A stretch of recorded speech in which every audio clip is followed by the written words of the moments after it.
programmers resisted. Some even printed the code on t-shirts and tattooed it on their bodies, defiantly declaring that their skin was now classified as a weapon. Around this time, a new kind of programmer emerged, part coder, part activist. These were the pioneers of a movement focused on digital freedom.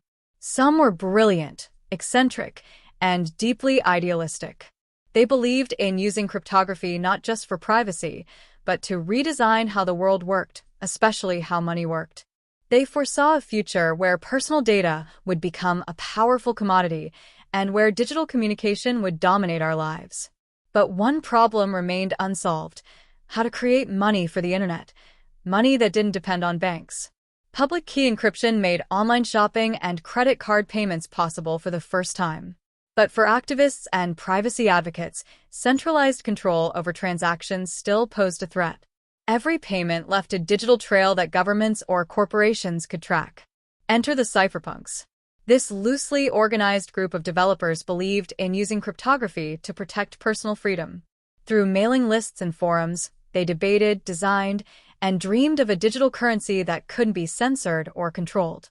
To them, digital cash wasn't just a convenience, it was a weapon against authoritarianism.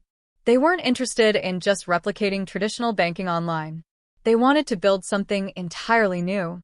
Throughout the late 1990s and early 2000s, there were many attempts to create such a currency. But none fully solved the technical challenge of preventing double spending without relying on a central authority. Then, on October 31, 2008, an unknown figure using the name Satoshi Nakamoto published a paper online. It was called Bitcoin, a peer-to-peer electronic cash system. To this day, no one knows who Satoshi is, an individual, a group, or something else entirely. But the paper was concise, elegant, and revolutionary. It synthesized decades of work in cryptography and computer science into just 8 pages.